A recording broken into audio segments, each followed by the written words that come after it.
irmãos, diz assim a santa palavra do Senhor: este é o livro das gerações de Adão. No dia em que Deus criou o homem, ele o fez à semelhança de Deus. Criou o homem e a mulher, e os abençoou, e os chamou pelo nome de homem, no dia em que foram criados. Adão viveu 130 anos e gerou um filho à sua semelhança, conforme a sua imagem, e pôs-lhe o nome de Sete. E depois que gerou Sete, os dias de Adão foram 800 anos, e gerou filhos e filhas. Todos os dias que Adão viveu foram 930 anos, e morreu. Sete viveu 105 anos e gerou Enos. Depois que gerou Enos, Sete viveu 807 anos, e gerou filhos e filhas. Todos os dias de Sete foram 912 anos, e morreu. Enos viveu 90 anos, e gerou Cainã.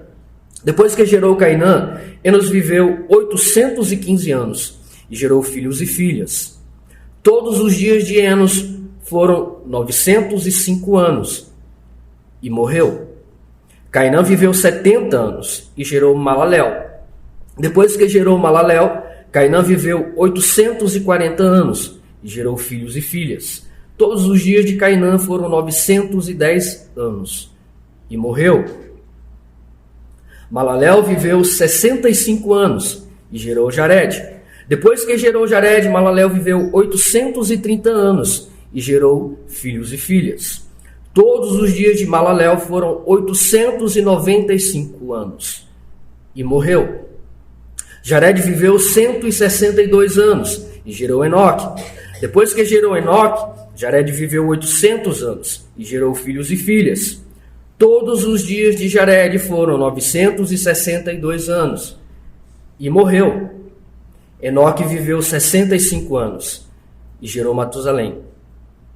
Depois que gerou Matusalém, Enoque andou com Deus durante 300 anos, e gerou filhos e filhas. Todos os dias de Enoque foram 365 anos.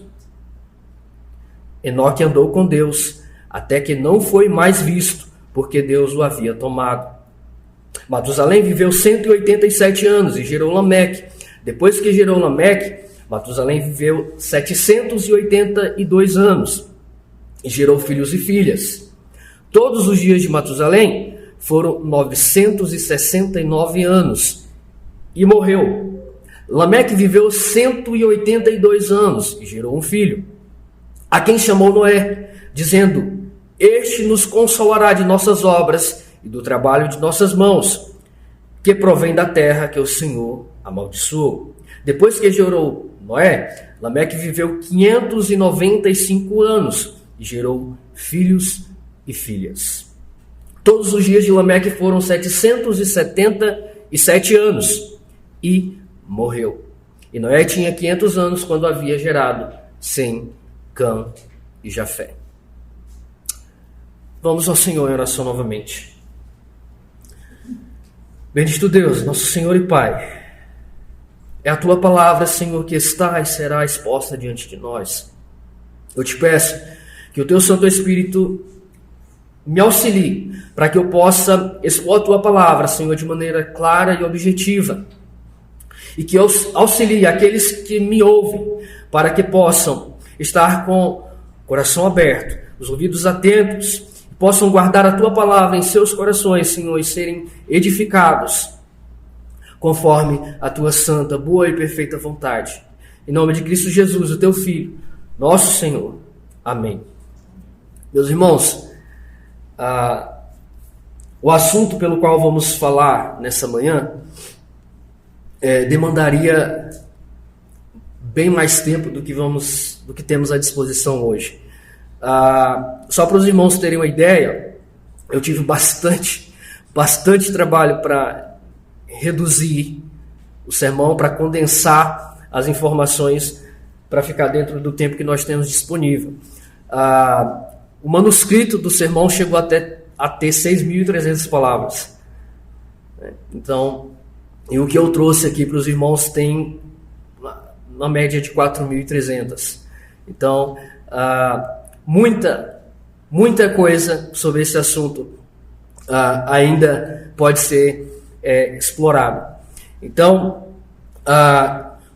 Moisés, meus irmãos, ele inicia esse capítulo de número 5 de Gênesis, trazendo uma recordação da criação do mundo.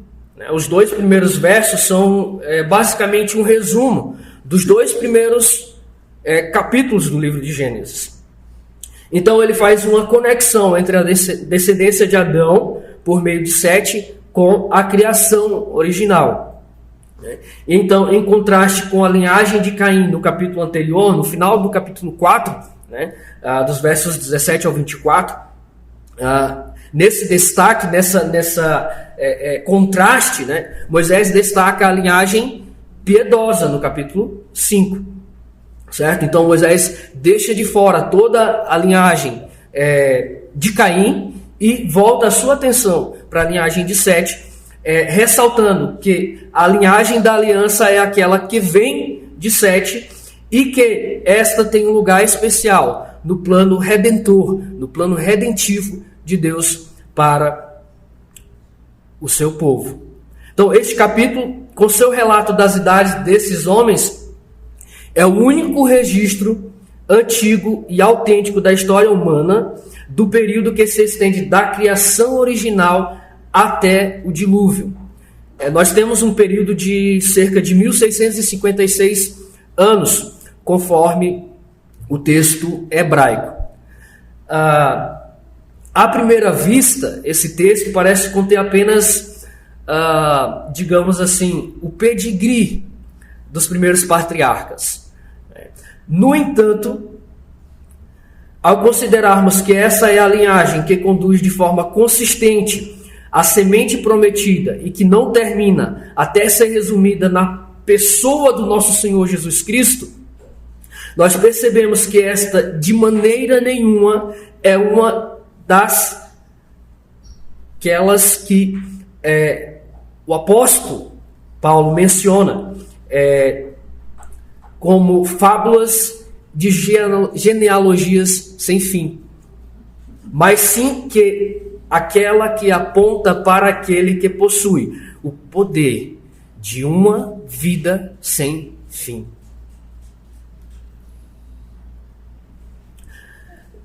E algo que deve ser notório para nós nesse texto é que, se nós observarmos, meus irmãos, do verso 3 em diante, a morte é um evento recorrente. Em cada caso, o texto continua a descrever as genealogias, afirmando que uma pessoa viveu por um certo número de anos, gerou um descendente, viveu mais alguns anos e finalmente morreu. Isso nos lembra da realidade da sentença que Deus pronunciou para Adão. Ao pó voltarás. Desde o pecado original, meus irmãos, a vida humana tem sido uma morte gradual. A destruição veio pelo pecado do homem ao acreditar na mentira do diabo, quando ele diz: certamente não morrereis.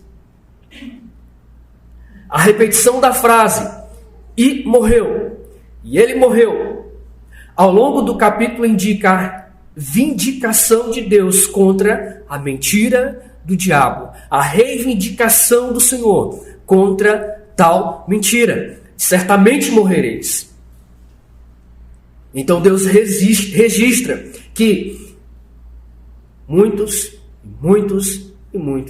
morreram. No entanto, algo que deve saltar mais ainda aos nossos olhos é que a partir do verso 22, aliás, o padrão usual da genealogia muda. O que nós vemos a partir do verso 22? Sobre Enoque, o sétimo na linhagem de Sete, somos informados que ele fez o quê? Andou com Deus. No verso 24, quando a frase esperada, e ele morreu, é substituída por Deus o tomou para si. Há uma mudança drástica a partir do verso 22. Então hoje nós vamos nos concentrar nos versos 24 a 22. Meus irmãos, a glória deste capítulo é a breve, mas maravilhosa representação de Enoque. Um homem que, apesar de viver na mesma época que os descendentes de Caim, apesar de ser contemporâneo, de uma sociedade ímpia, extremamente pecadora e inimiga de Deus, ainda vivia de acordo com a vontade de Deus. Como é tão notavelmente expresso, Enoque andou com Deus. Como resultado dessa comunhão em vida, ele foi trasladado para que não visse a morte. Ele foi arrebatado. Deus indicando assim mesmo, assim que mesmo em meio a todas as trevas, seu poder de triunfar pela graça sobre as consequências do pecado, sobre as consequências do mal, sobre as consequências da impiedade humana, quando o homem se submete a ele com base na fé.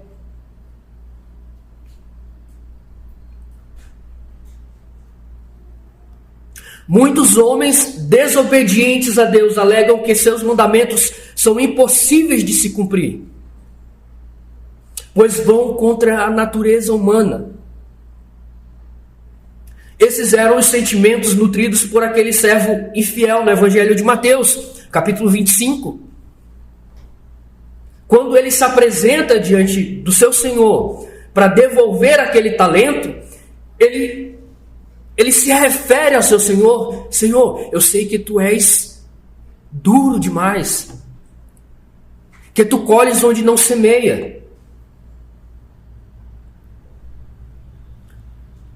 Porém, meus irmãos, Deus nos deu exemplos de homens e mulheres fiéis que mesmo debaixo da antiga aliança, mesmo na antiga aliança, tomaram sobre si o jugo de Cristo e consideraram o serviço a Ele como perfeita liberdade. O capítulo 11 de Hebreus mostra uma grande lista de santos e mártires que testemunharam sua fé. Em quem? No Messias prometido, naquele que haveria de vir. E isso nós vemos aqui em Enoque. Pela fé ele foi trasladado. Pela fé naquele que haveria de vir. O protomarte Abel lidera essa lista e logo após temos Enoque, que se destaca não apenas porque ele era o próximo na ordem bíblica, mas também por sua piedade notável. Dele se fala de maneira extraordinária, concisa, mas completa e gloriosa.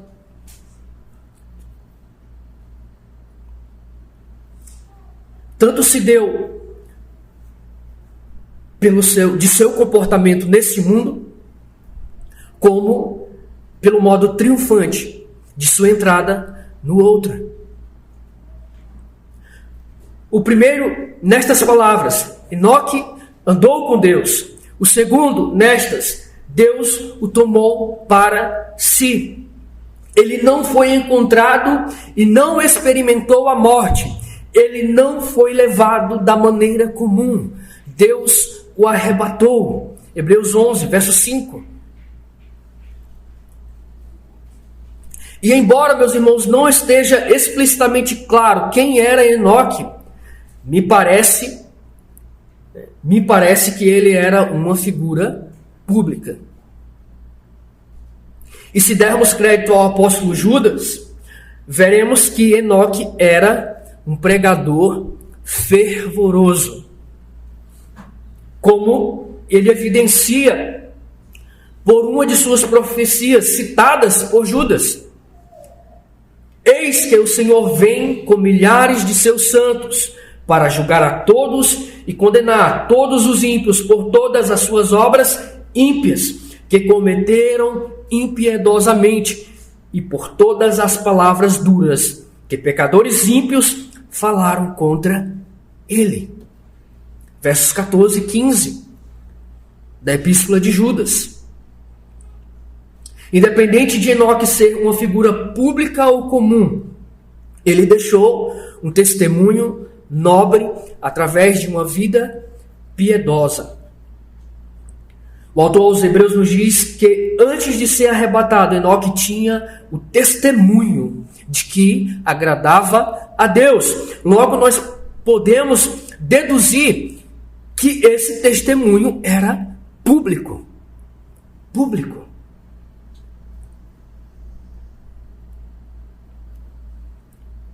O fato de ter sido arrebatado foi uma prova incontestável disso. E, meus irmãos, que maravilhosa sabedoria do nosso Senhor. Que profunda sabedoria do Senhor nosso Deus. É notável que Deus tenha arrebatado Enoque e Elias sob a antiga aliança, para que quando se afirmasse que Jesus havia sido levado ao céu, isso não parecesse totalmente inacreditável para os judeus.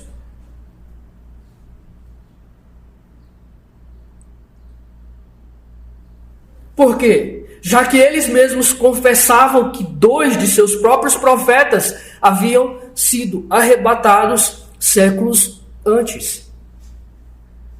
Indesculpáveis. Indesculpáveis.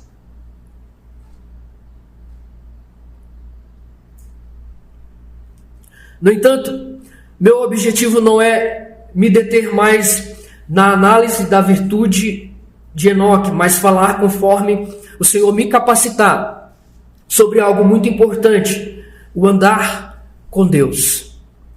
E Enoque andou com Deus. Meus irmãos, se isso puder ser dito de nós após a nossa morte, certamente não teremos motivos para reclamar de termos vivido uma vida em vão.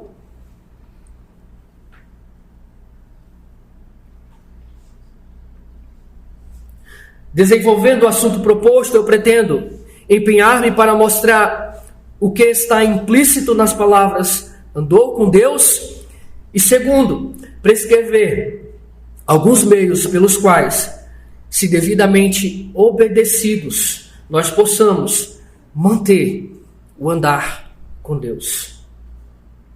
Primeiro, o que está implícito nas palavras andou com Deus? Ou em outras palavras, o que devemos entender por andar com Deus?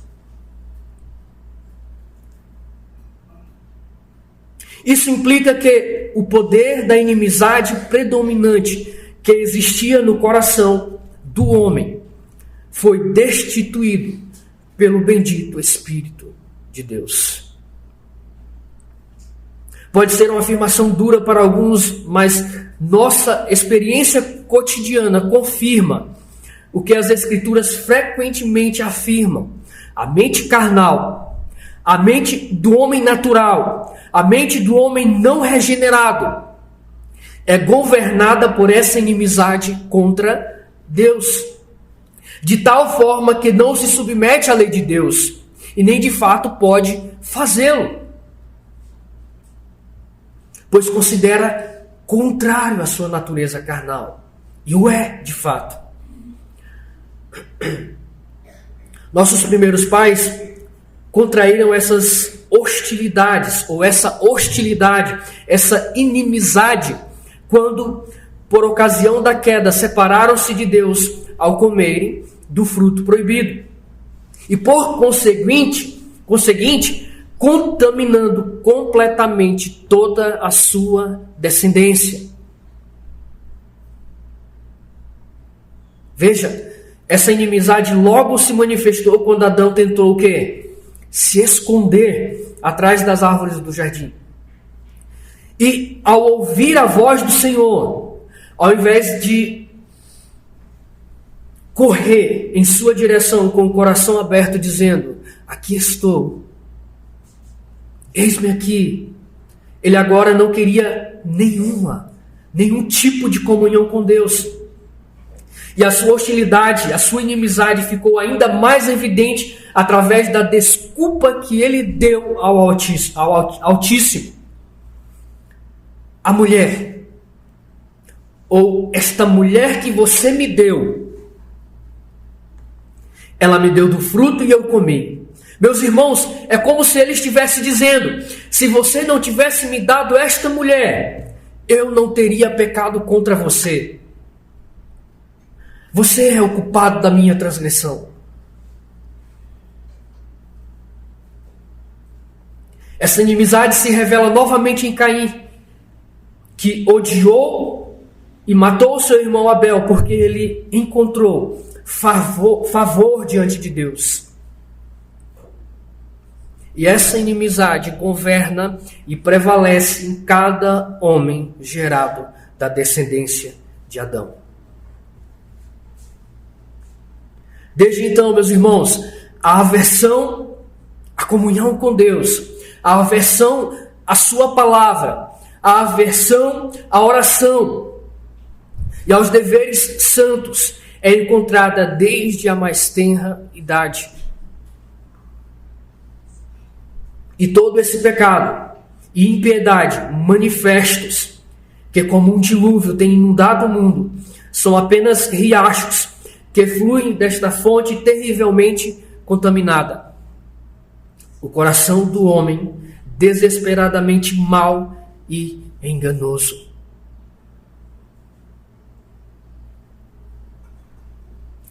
E aquele que não pode endossar isso ainda não conhece nada. Não de uma maneira salvífica das Sagradas Escrituras e nem do poder de Deus. Pois todo aquele que entende isso, prontamente reconhecerá que antes que se possa dizer que alguém anda com Deus, essa inimizade, essa hostilidade deve ser removida.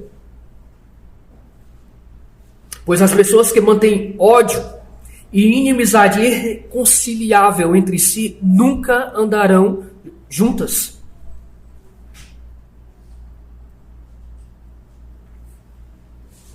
Embora a essência desse sentimento nunca seja totalmente removida, até que finalmente curvemos nossas cabeças e rendamos o Espírito. Como o apóstolo Paulo nos mostra de maneira clara ao falar de si mesmo, e aqui já como um verdadeiro cristão. Ele lamenta que quando queria fazer o bem, o mal estava presente com ele, não tendo domínio sobre ele, porém se opondo e resistindo às suas boas intenções. E assim ele não podia fazer as coisas que queria, ou seja, na perfeição que o novo homem desejava. Isso é o que ele chama de o pecado habitando nele. E é a isso que ele se refere, que as mazelas da carne, as mazelas do pecado, ainda permanecem até mesmo naqueles que são regenerados. No entanto, esse poder é destituído de seu domínio em cada alma que é nascida de Deus. E vai ficando gradualmente mais e mais enfraquecido à medida que o crente cresce em graça e o Espírito de Deus vai tendo ascendência cada vez maior sobre o seu coração. Segundo, andar com Deus implica não apenas na remoção da inimizade que domina o coração do homem, mas também na restauração da comunhão com o Pai, por meio da justiça e do sacrifício do seu amado Filho. Acaso andarão dois juntos se não estiverem de acordo? Amós 3:3. Mas louvado seja o Senhor, porque Jesus é a nossa paz e também o nosso mediador. Quando somos justificados pela fé em Cristo, então e somente então temos paz com Deus e, consequentemente, podemos afirmar que andamos com Ele. Pois andar com alguém é um sinal e uma evidência que somos amigos dessa pessoa, ou pelo menos que superamos as nossas diferenças e nos reconciliamos. Essa é a grande mensagem do Evangelho, meus irmãos. Essa é a grande mensagem da palavra de Deus. Aqueles que antes eram inimigos de Deus, pecadores irreconciliáveis, por meio da justiça e da expiação efetiva de Jesus Cristo e da obra do Espírito Santo, respondem a esse chamado gracioso e irresistível e são realmente, pela fé, conduzidos a um estado de reconciliação com Deus. Então, e somente então, eles podem dizer que estão começando a andar com Deus.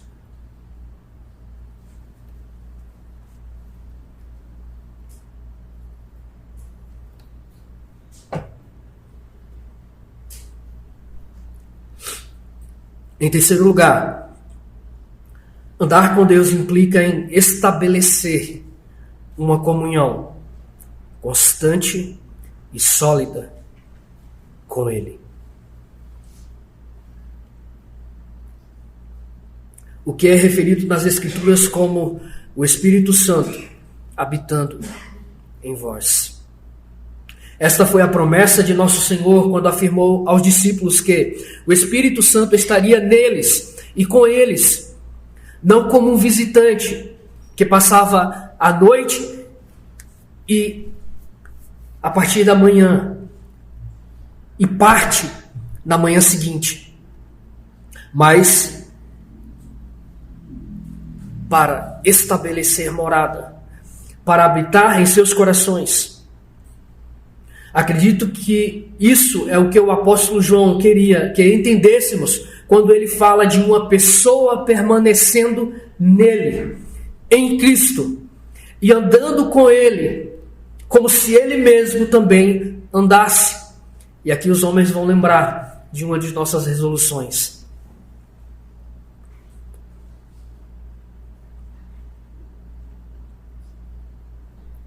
E isso é o que as palavras do nosso texto particularmente significam.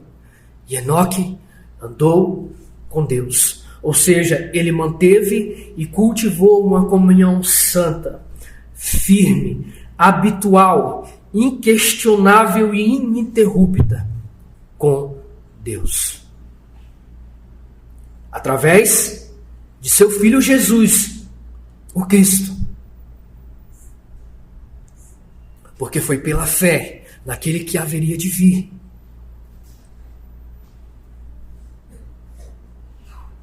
Para resumir o que foi dito até aqui, andar com Deus consiste especialmente em estabelecer um costumeiro curvar-se diante da vontade divina, uma dependência habitual de seu poder e promessa, uma dedicação total e voluntária à sua glória e um frequente exame de seus preceitos em tudo o que fazemos e uma satisfação habitual em agradá-lo, até mesmo em nossos sofrimentos.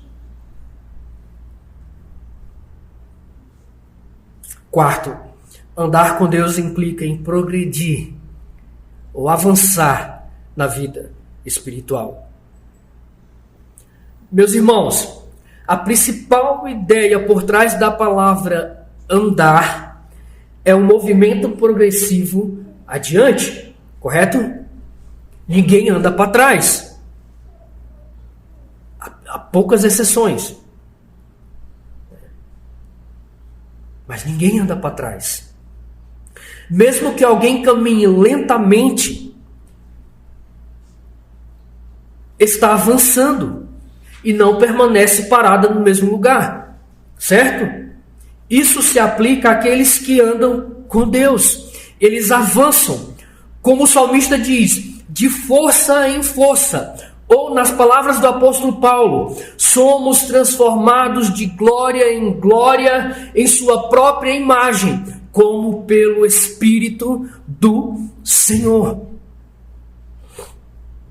Quando alguém nasce de Deus, para todos os fins e propósitos, ele é um filho de Deus. E mesmo que viva até a idade de Matusalém, ainda será um filho de Deus. Correto? No entanto, a vida espiritual, ela requer esforço para progredir, e isso deve se tornar evidente. Não é um esforço que ninguém percebe, não é um esforço que ninguém nota. E é por isso que a palavra de Deus nos fala de crianças, bebês, jovens e adultos em Cristo, exemplificando a vida espiritual, como exemplo da vida espiritual, como exemplo da vida do crente, do cristão. E é nesse sentido que o apóstolo Paulo exorta Timóteo. Veja o que ele diz: que o teu progresso seja o quê? Manifesto a todos.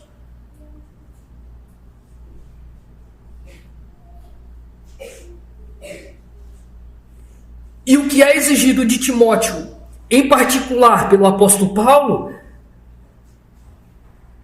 o apóstolo Pedro impõe a todos os cristãos em geral. O que ele escreve? Antes, crescei na graça e no conhecimento de nosso Senhor Jesus Cristo.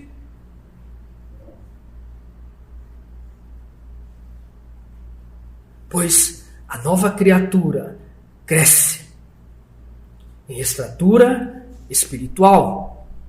A vida cristã, ela não é e não pode ser uma vida estagnada. Ela é uma vida de progresso. Ela é uma vida de crescimento.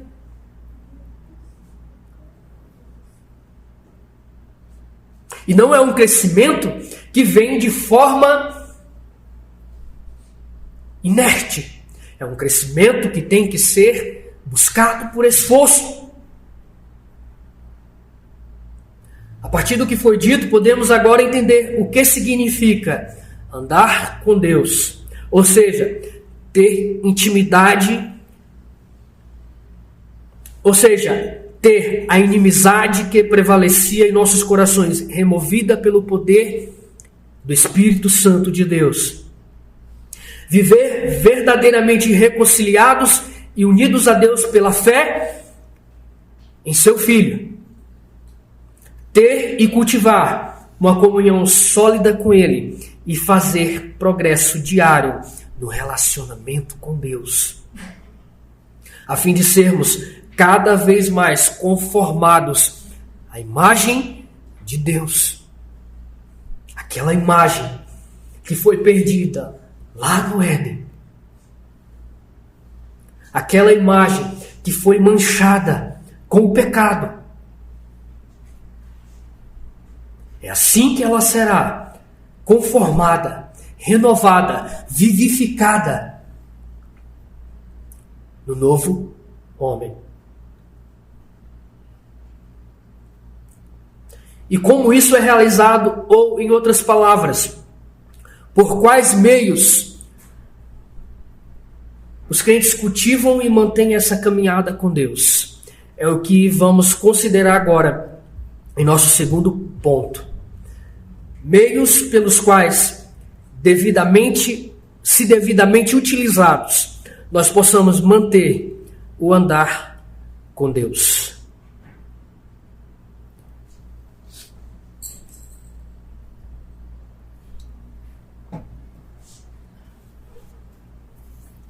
Em primeiro lugar, o crente mantém o seu andar com Deus ao lerem a sua santa palavra. O crente mantém o seu andar com Deus ao ler a sua santa palavra. Examine as Escrituras, pois elas é que testificam de mim, afirma o nosso amado Senhor. O salmista proclama: a palavra de Deus é lâmpada para os meus pés e luz para os meus caminhos. E ele faz mais. Ele a define como uma marca de um homem virtuoso, que se deleita na lei do Senhor.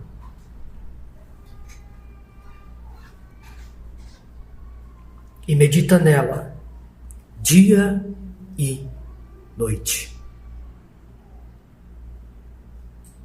Entrega-te à leitura, diz Paulo a Timóteo.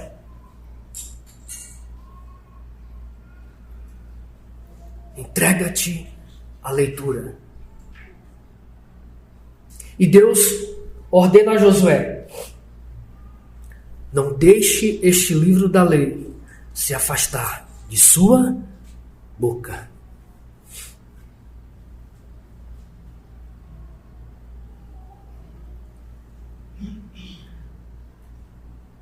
Tudo o que foi escrito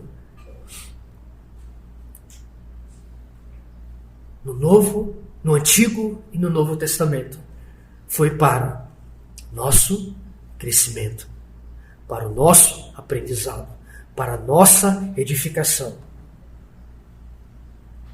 A palavra de Deus é útil para ensinar, repreender, corrigir e instruir na justiça, e é totalmente suficiente para tornar cada filho de Deus perfeitamente habilitado para toda boa obra. Se nos orgulharmos do nosso próprio conhecimento e não fizermos da palavra de Deus escrita nossa única regra de fé e conduta, rapidamente estaremos expostos a todos os tipos de enganos e em grande risco de naufragar a cada onda de novas doutrinas. Precisamos ancorar nossa fé na palavra de Deus, que é a verdade. A tua palavra é a verdade.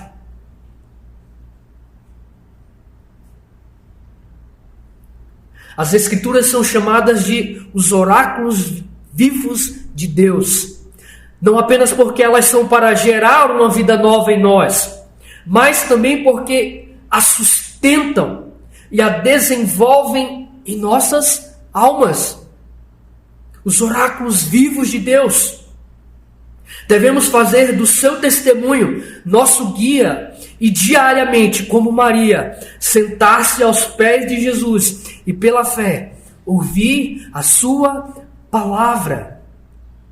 Então descobrimos que as Escrituras são de fato espírito e vida, alimento e bebida para as nossas almas.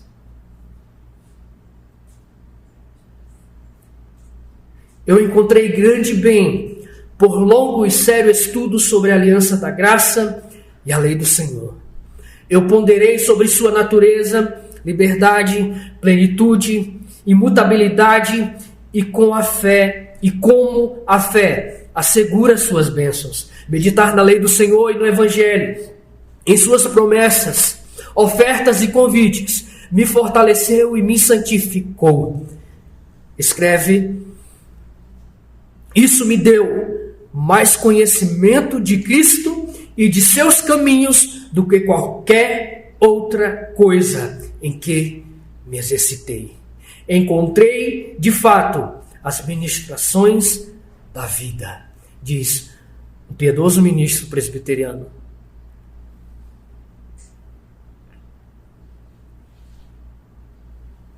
Em segundo lugar, o crente mantém seu andar com Deus através da oração particular.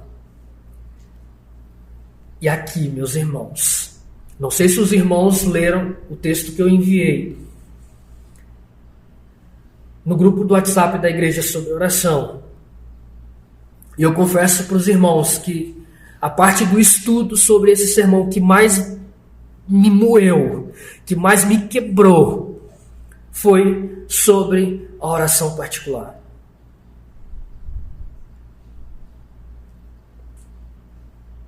A oração do cristão é sempre no estado de espírito humilde, oferecida na graça e no poder do Espírito Santo, que é o elemento da vida do crente em Cristo, que auxilia nossas fraquezas, enfermidades e, essencialmente, intercede por nós.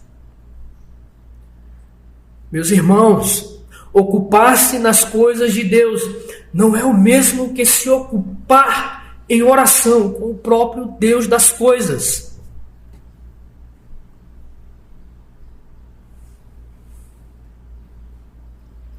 Há falsos cristãos que são assíduos em oração, mas é improvável, é impossível que haja cristãos genuínos que não sejam assíduos e zelosos na oração.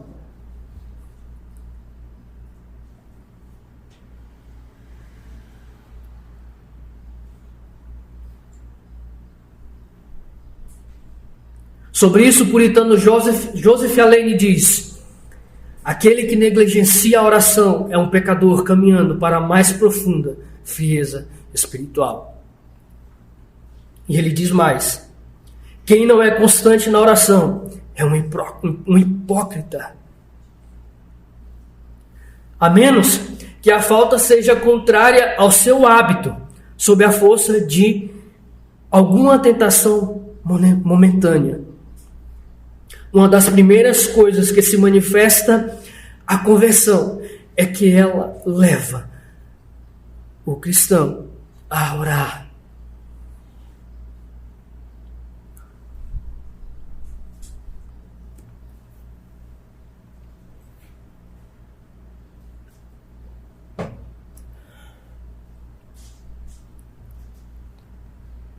A oração é o meio de graça mais nobre à disposição do cristão. Através dele, por intermédio de Cristo, temos livre acesso ao nosso Pai. Existe maior exercício de comunhão com Deus?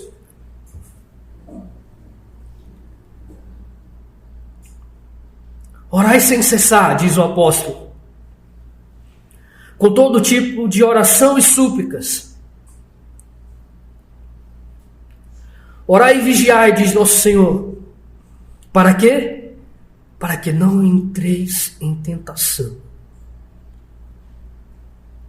Meus irmãos, não é que o nosso Senhor Jesus exija que estejamos sempre de joelhos e trancados em nossos quartos, negligenciando nossos afazeres cotidianos, mas Ele quer dizer Mas o que ele quer dizer é que nossos corações devem estar sempre voltados para a oração, de forma que possamos afirmar, como disse um piedoso homem em seu leito de morte na Escócia aos seus amigos: se essas cortinas, se essas paredes pudessem falar, elas testemunhariam a vocês que doce comunhão eu mantive com meu Deus aqui.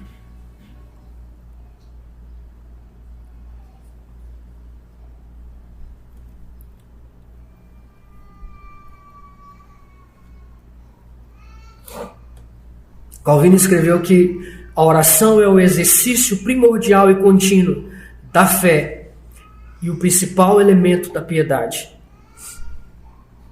A oração revela a graça de Deus ao pecador, mesmo quando o crente oferece louvores a Deus e clama por sua fidelidade.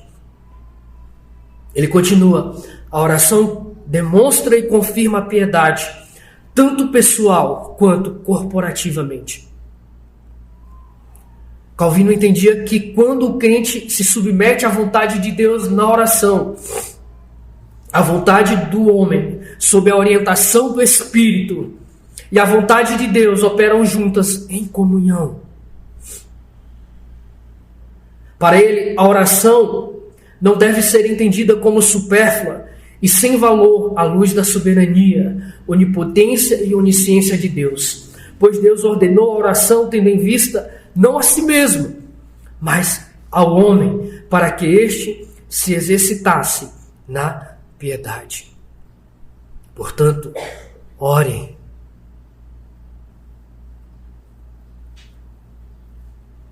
Em terceiro lugar, os crentes, ou o crente mantém seu andar com Deus através da meditação frequente na providência de Deus.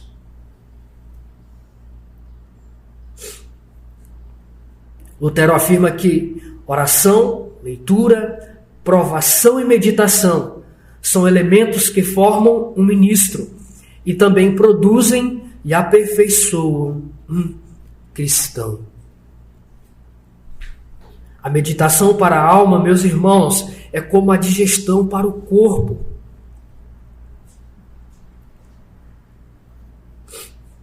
Sem a qual a palavra lida, somente lida, não nutre a alma.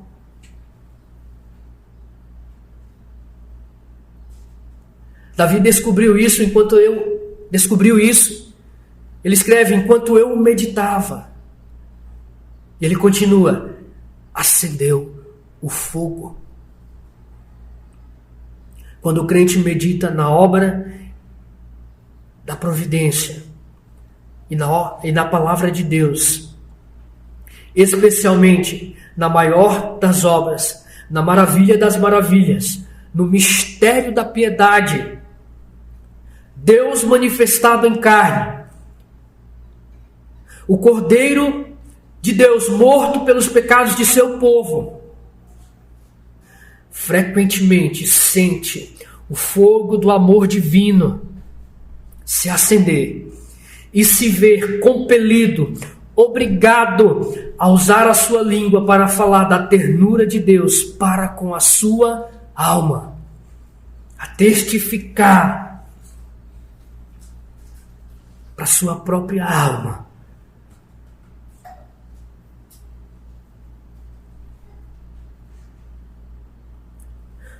A graça gera deleite em Deus, e o deleite gera meditação.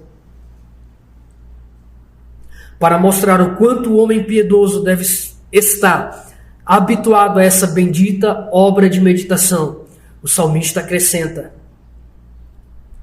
e na sua lei medita dia e noite.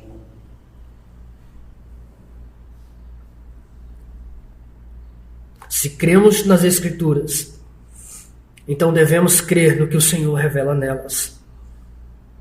E Ele nos diz: todos os cabelos de vossa cabeça estão contados, e nenhum pardal cairá por terra, sem o consentimento de vosso Pai que está nos céus. A obra da providência, da santa providência. Cada ato da providência divina tem um propósito a cumprir naqueles aos quais é enviada. Se for de natureza aflitiva, Deus diz por ela: meu filho, mantenha-se longe da idolatria. Se for favorável, Ele sussurra com a voz serena: meu filho, dá-me o teu coração. Portanto, se os crentes quiserem preservar o seu andar com Deus, devem ouvir o que o Senhor tem a dizer a eles, através da voz de sua providência. Pois uma pequena indicação da providência, diz um servo piedoso de Cristo, é o suficiente para alimentar a fé. Para mim não há nada mais reconfortante do que saber que há um Deus de providência, meus irmãos, que está ciente não apenas de cada uma das minhas transgressões, de cada uma das nossas transgressões, mas também de cada uma de nossas dores e de cada um de nossos temores. Ao meditarmos na providência divina, seremos fortalecidos, estimulados e atraídos a manter uma caminhada íntima e estável com o Deus Altíssimo.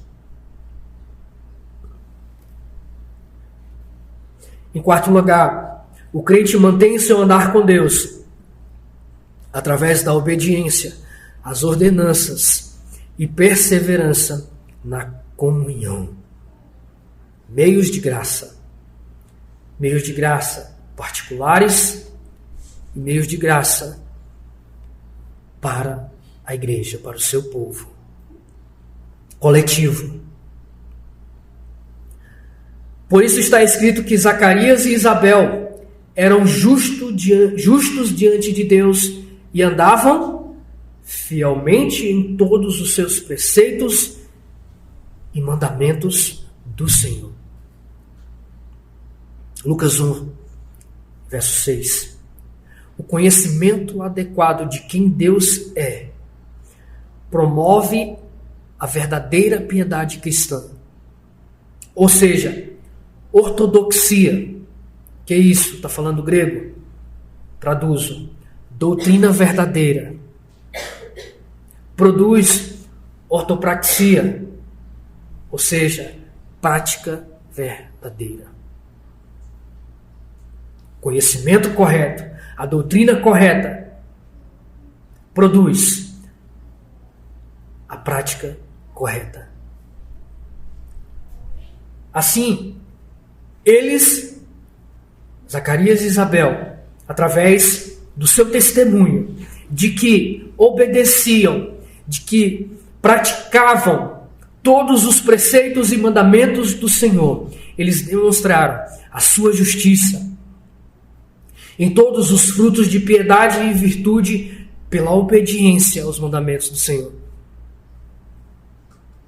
Nosso Senhor declara: aquele que tem os meus mandamentos e os guarda, esse é o que me ama. E este será amado de meu Pai.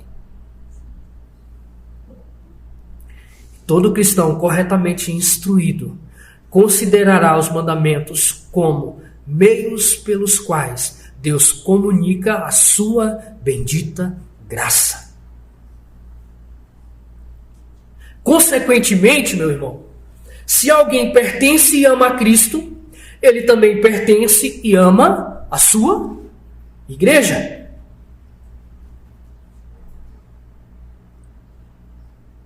E está profundamente envolvido com a vida da igreja. Ele se regozijará em estar no lugar onde habita a glória de Deus. A glória de Deus habita entre essas quatro paredes? Não, habita na Assembleia dos Santos, no ajuntamento dos justos. E ficará muito desejoso de aproveitar todas as oportunidades para manifestar a vida, a morte e a ressurreição do seu Senhor, Jesus Cristo, até que Ele venha. Meu deleite, diz Davi, está naqueles que me sobrepujam em virtude. E sem dúvida, os primeiros cristãos conservavam seu vigor e o seu primeiro amor porque eles se mantinham em união, em comunhão uns com os outros. O apóstolo Paulo sabia disso muito bem e por isso exorta os cristãos a que observassem isso e que não abandonassem a sua congregação. Pois como pode alguém se aquecer sozinho? E não foi o mais sábio dos homens que nos disse: o ferro com o ferro se afia. Assim, o homem ao seu irmão. Sendo assim, é necessário aqueles que querem andar com Deus e viver uma vida piedosa, obediência aos seus estatutos, aos seus mandamentos, à sua palavra, e se reunirem sempre que for oportuno, a fim de estimular uns aos outros ao amor e às boas obras.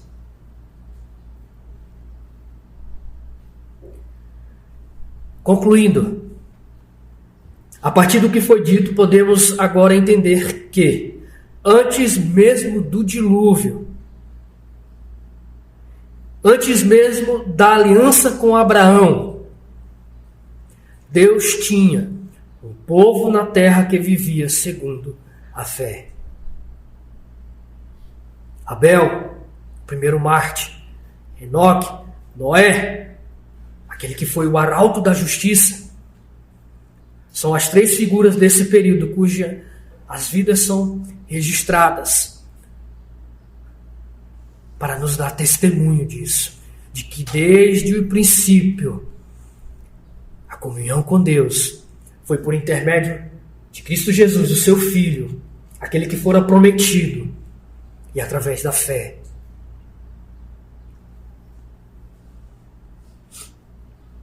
Enoque, o sétimo descendente de Adão, testifica da caminhada e do triunfo da fé, erguido por Deus acima do pecado e da morte, para a comunhão com Deus, o Senhor da vida. Através dele aprendemos que é possível, mesmo que cercado por uma geração perversa, má e adúltera, viver em fidelidade a Deus pela fé. O pecador que pela fé no sacrifício expiatório é considerado justo diante de Deus, passa a pertencer a Deus e se torna herdeiro da vida eterna. O pecado e a morte não têm mais domínio sobre ele. O pecado e a morte não têm mais domínio sobre ele. Assim Enoque anda com Deus. Nesta expressão simples,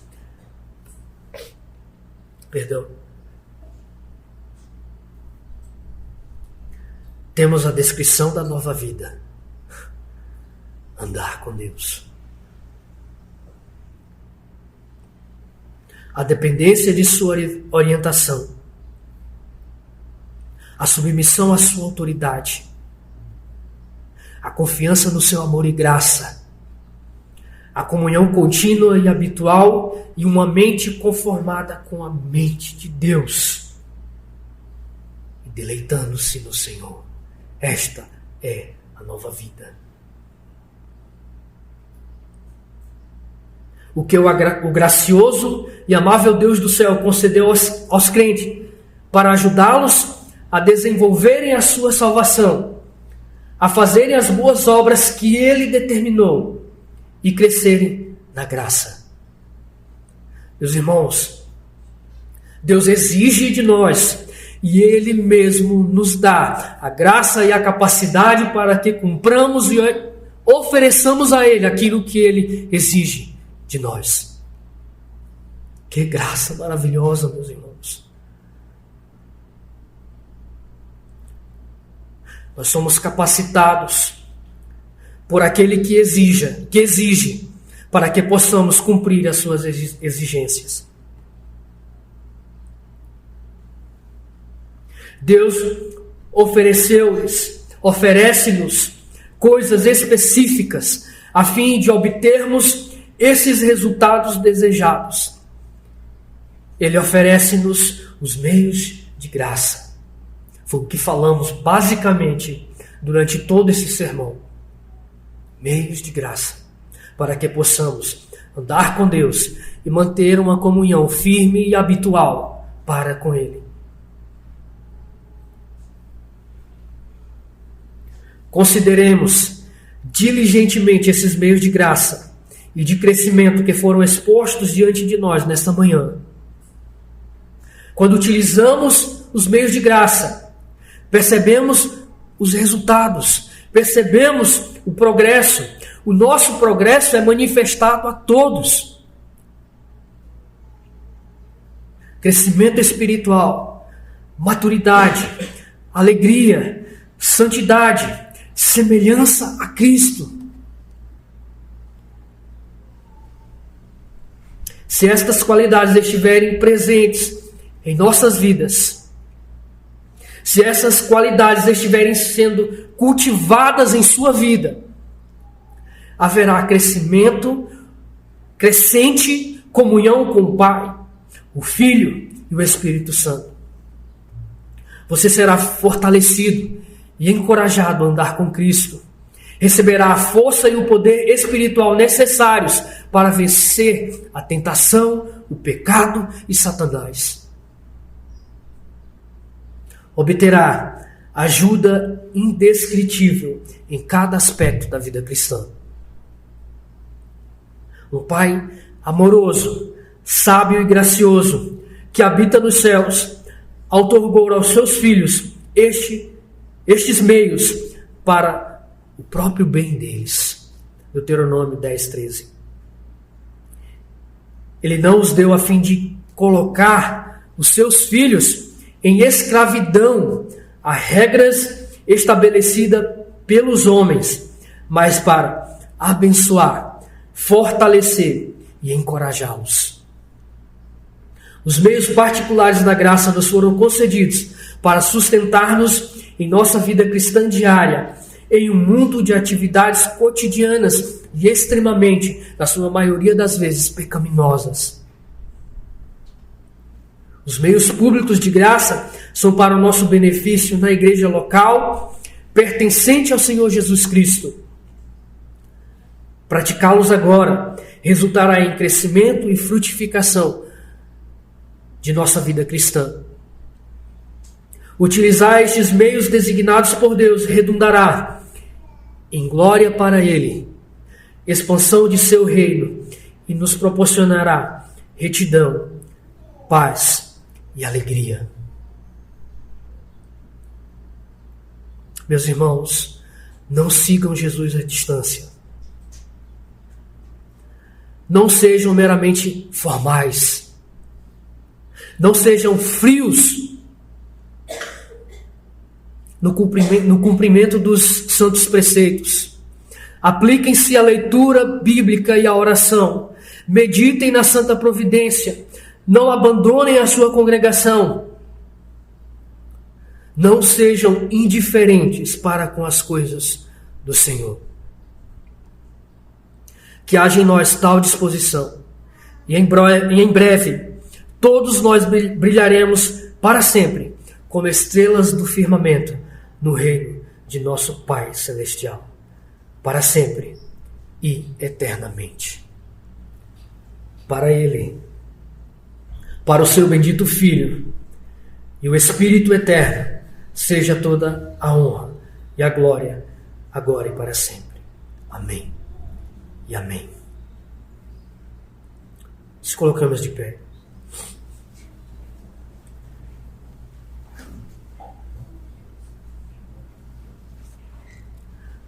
Curve a sua cabeça diante do Senhor. Oh, bendito Deus, nosso Senhor e Pai. Nós te pedimos perdão, Senhor. Porque certamente,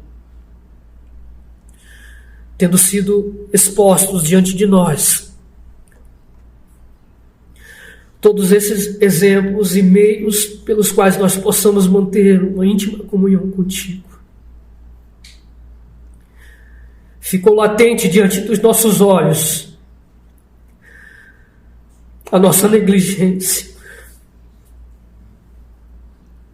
a nossa frouxidão, a nossa displicência para com a tua glória, a nossa displicência para com a tua palavra.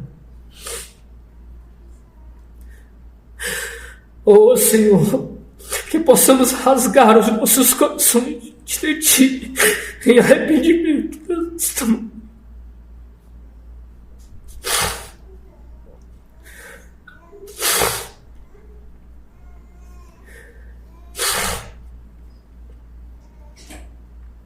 e que sejamos levados pelo Teu Santo Espírito.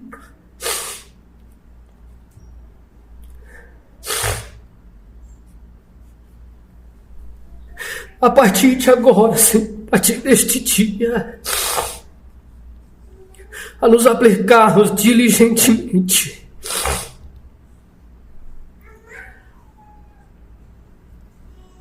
a cultivarmos, Senhor, aquilo que deveria ser para nós um deleite diário.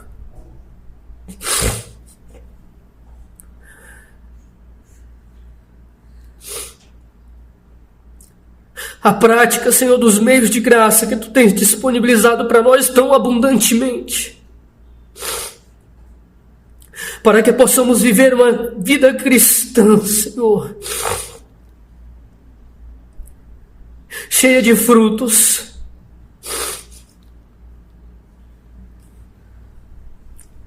dando testemunho da fidelidade do nosso Deus, dando testemunho do Teu amor, dando testemunho da Tua graça, Senhor.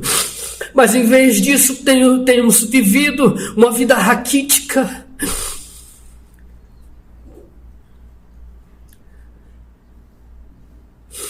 Oh, Senhor, que não envergonhemos mais o Teu nome.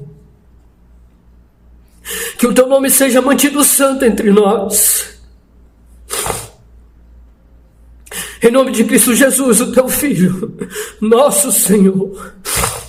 Amém.